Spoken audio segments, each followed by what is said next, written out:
नमस्कार, मैं प्रवीण झा। आप सुन रहे हैं एक दुनिया कई आयाम। आज मैं जो कहानी कहने जा रहा हूं वो मेरी ही पुस्तक कुली लाइंस से है। कुली लाइंस गिरमिटियों पर आधारित है। ये गिरमिटिया कौन थे, आप इस पॉडकास्ट में सुनेंगे। आदमी प्रवास क्यों करता है? लोग कलकत्ता, दिल्ली या विदेश क्यों जाते हैं? कई वजहें हो सकती हैं। अमूमन वहाँ कुछ ऐसे अवसर होते हैं जो मूल स्थान में नहीं होते, या अपने मूल स्थान में कुछ खतरा या असुरक्षा महसूस होती है। एक बहुत ही छोटा प्रतिशत होता है जो कुछ अलग करना चाहता है, कुछ नया अनुभव लेना चाहता है। अब तो वैश्विक अर्थव्यवस्था है, पर आज से 200 वर्ष पूर्व के भारत में ऐसा क्या हुआ कि लाखों लोग जहाज से 7 समुंदर पार चल दिए और कभी लौट कर नहीं आए। गांव के खेतों से उठकर जहाजी बनना कितना सुलभ रहा होगा। ये गिरमिटिया आखिर थे कौन? मैंने जब गिरमिटिया शब्द की छानबीन की तो कुछ खास या पक्की परिभाषा नहीं मिली। कार्टर की परिभाषा के अनुसार गिरमिटिया वो लोग थे जिनके आने जाने का टिकट खर्च उन्हें नहीं देना होता और जो एक खास समय की मजदूरी के लिए एक खास जगह ले जाए जाते। यह एक साधारण सी परिभाषा लगती है। इस परिभाषा से तमाम आईटी कर्मचारी, डॉक्टर या अन्य कर्मी जो आज भारत से जाकर विदेश में नौकरी कर रहे हैं, सब गिरमिटिया हैं। पर जिस समय यह परिभाषा गढ़ी गई उस वक्त ऐसा कम होता होगा कि कोई फलाने देश काम करने जाए और सरकार उसका खर्चा वहन करे। यह गिरमिटिया एक अशिक्षित सर्वहारा वर्ग के लोग थे, पर इनकी उपयोगिता निर्धारित की गई और इनसे काम लिया गया। तो अगला प्रश्न यह है कि गिरमिटिया शब्द की उत्पत्ति कैसे हुई? असल शब्द था एग्रीमेंट, जो गिरमेंट या फिर गिरमिट हो गया। यह एग्रीमेंट बना श्रमिकों और ब्रिटिश सरकार की छत्रछाया में पल रहे रिक्रूटमेंट एजेंसियों के बीच। एग्रीमेंट शब्द से यह स्पष्ट है कि कोई जोर जबरदस्ती नहीं थी और दोनों पक्ष इससे सहमत थे। इसलिए तकनीकी तौर पर इसे गुलामी नहीं कहा जा सकता, पर गौर करना चाहिए कि दूसरा पक्ष कितना काबिल था। क्या वह एग्रीमेंट समझने की क्षमता रखता था? जो लोग यह शब्द बोल भी नहीं पाते थे वो क्या खाक समझेंगे कि एग्रीमेंट था क्या? वो इसे गिरमिट गिरमिट ही कहते रह गए और जिसने इस गिरमिट पर हस्ताक्षर किया वो गिरमिटिया कहलाया। गिरमिटिया कॉन्ट्रैक्ट को कंत्राक भी कहते, खासकर जहां डच लोग ले गए वो लोग कंत्राक्ट कहते थे, तो वहां कंत्राकी भी कहते। यह एक अपभ्रंश कहें या विदेशज शब्द का देशीकरण कहें, पर यह शब्द इनको अनंत काल के लिए विदेशी बना देगा। पर सवाल यह है कि ब्रिटिश राज को ऐसे एग्रीमेंट की जरूरत पड़ी क्यों कि मजदूर सुदूर देशों में जहाज से भेजने पड़े? इतना खर्चीला सौदा आखिर कोई क्यों करेगा? इसकी मोडस ऑपरेंडी या इसकी कार्य प्रणाली क्या थी? इससे सरकार को क्या मिलता था और मजदूरों को क्या मिलता था? अगर कुछ नहीं मिलता था तो कोई जाएगा क्यों? जबरदस्ती लाखों लोगों को जहाज से भेजना तो भारत में क्रांति ला सकता था, फिर ऐसा जोखिम क्यों उठाया गया? यह पूरी प्रक्रिया कैसे इतनी आसानी से हो गई? चलिए इसकी पृष्ठभूमि में चलते हैं। गिरमिटियों का इतिहास कई लोगों ने लिखा, पर ह्यूज टिंकर ने इसे न्यू सिस्टम ऑफ स्लेवरी यानी गुलामी का नया रूप कहा। गुलामी का नया रूप, नया पुराना जो भी कहिए, मुझे हर तीसरा व्यक्ति गुलाम ही नजर आता है। वैतनिक गुलाम हैं, पर हैं गुलाम ही। किसी न किसी मालिक के अंदर वह काम कर रहे हैं। गुलामी प्रथा रूप बदलती है मगर खत्म नहीं होती। गुलाम या स्लेव पक्के रूप से वे लोग थे जिनकी खरीद फरोख्त होती थी, उनकी कुछ अपनी हैसियत नहीं थी। 18वीं सदी तक ब्रिटिश और अन्य साम्राज्यों में गुलामी प्रथा मौजूद थी, जिसमें अफ्रीका से गुलाम बंदी बनाकर जबरदस्ती जहाजों से ले जाए जाते और अपने तमाम उपनिवेशों में पटक दिए जाते।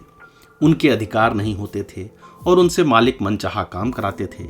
यह एक अमानवीय प्रथा थी जिसका पूरे विश्व में जमकर विरोध हुआ, खासकर लंदन में जमकर विरोध हुआ। ये लोग जो गुलाम का विरोध कर रहे थे, गुलामी प्रथा का, वो एबोलिशनिस्ट कहलाए। मूलतः उस वक्त के जो बुद्धिजीवी वर्ग थे वे लोग।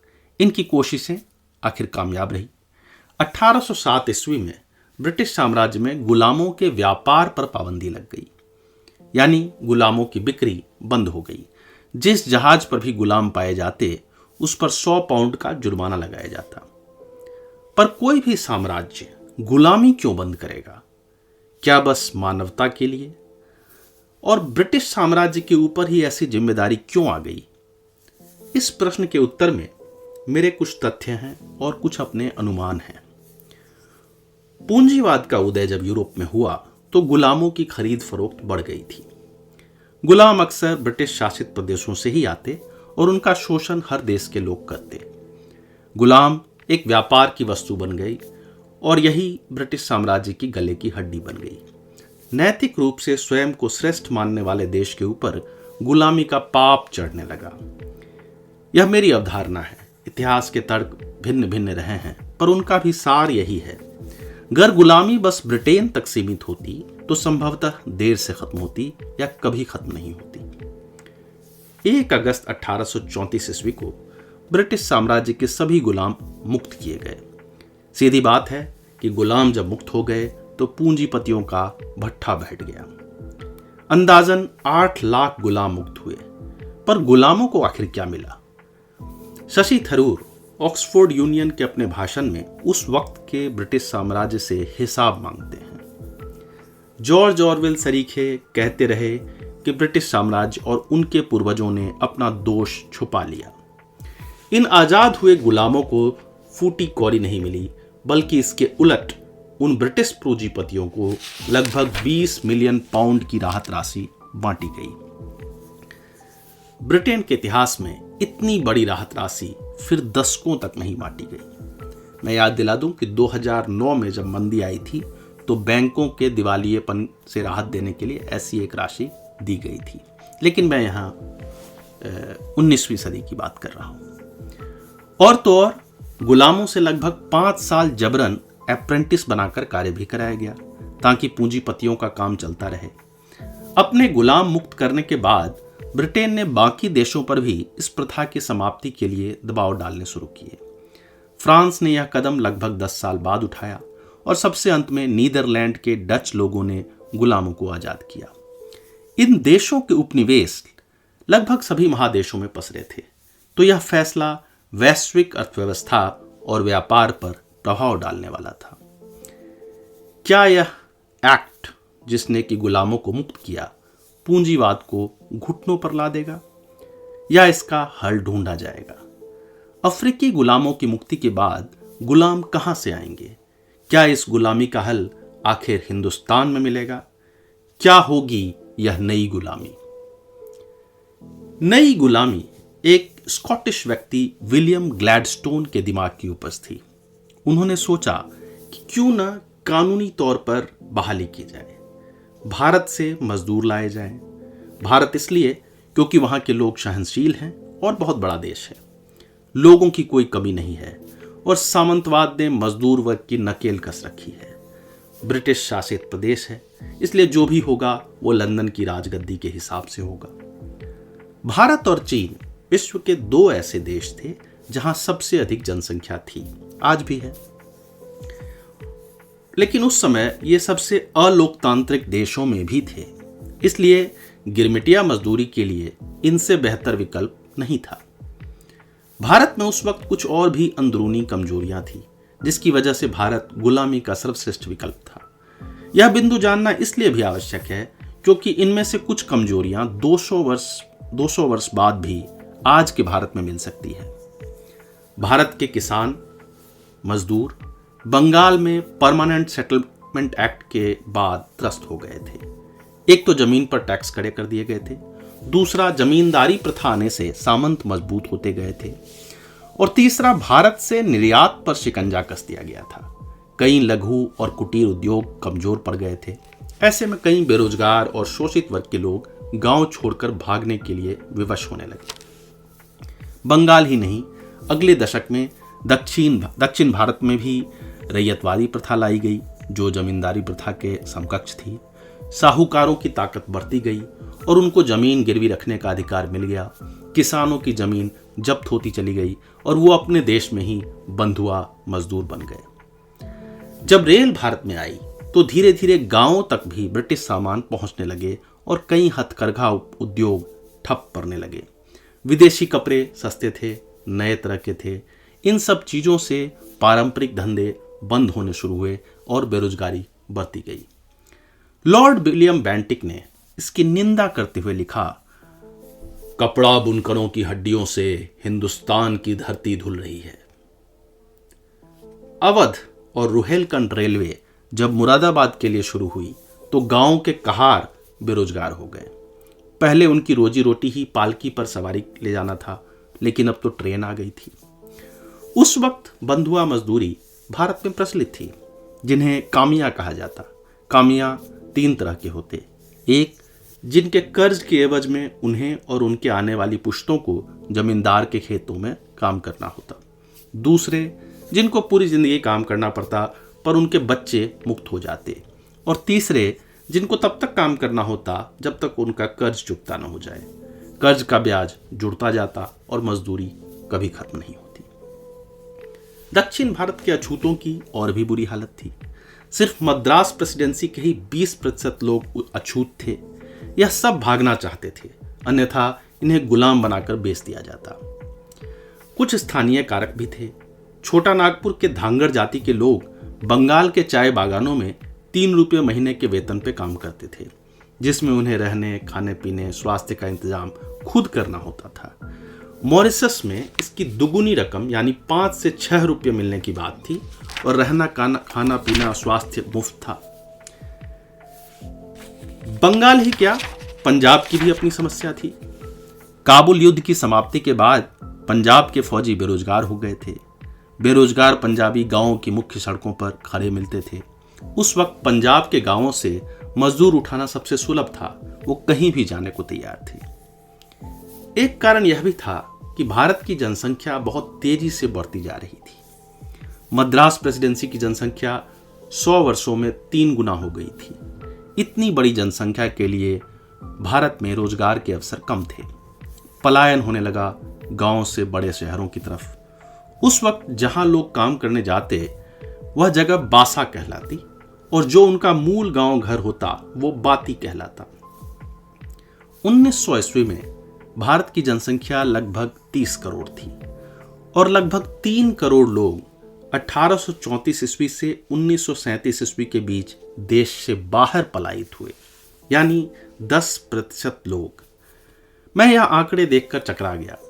क्या इसका अर्थ यह है कि अभी भारत से बाहर 10 करोड़ से भी अधिक भारतीय मूल के लोग हैं जो 150 वर्ष पूर्व पलायित हुए? और मुझे इतनी बड़ी जनसंख्या का लेखा जोखा निकालना है। पर इन 3 करोड़ लोगों में बस 10 लाख लोग ही सुदूर देशों में गए। बाकी आसपास के देश जैसे मलय, म्यांमार या श्रीलंका भी गए और कई लोग लौट भी आए। खैर, पलायन का एक और कारण था भूखमरी। बंगाल में और दक्षिण भारत में 19वीं सदी की भूखमरी ने कमर तोड़ दी थी। कईयों के लिए पलायन के सिवा और कोई रास्ता नहीं बचा था। इतनी बड़ी संख्या में लोग मर रहे थे कि लॉर्ड कॉर्नवालिस ने एक बार कहा कि अब हमारी कंपनी का 1/3 हिंदुस्तान जंगल है जहां बस जंगली जानवर रहते हैं।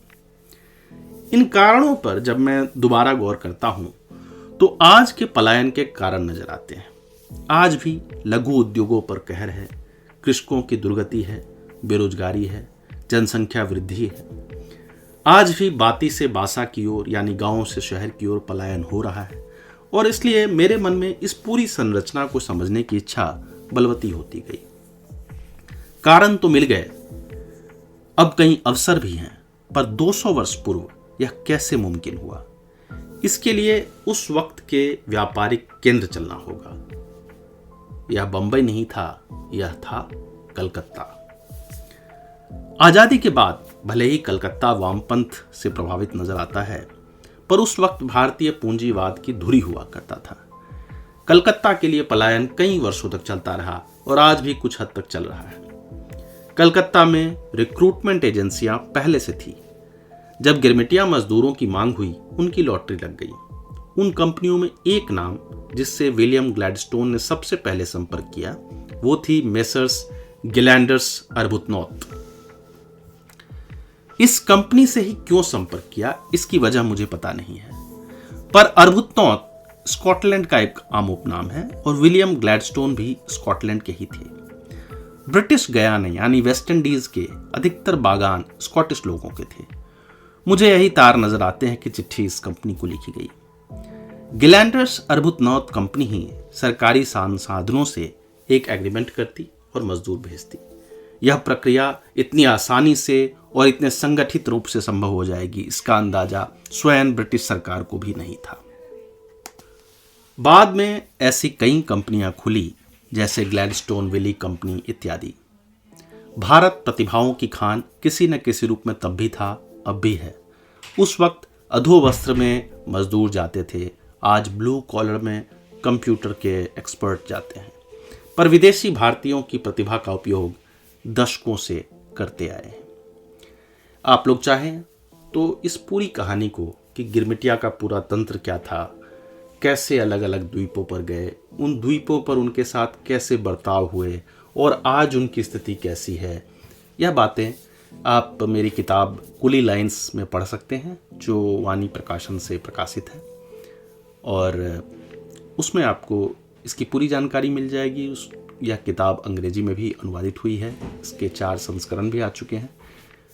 तो मेरा ख्याल है आप लोगों को इस कहानी को अवश्य भविष्य में कभी पढ़ना चाहिए। धन्यवाद।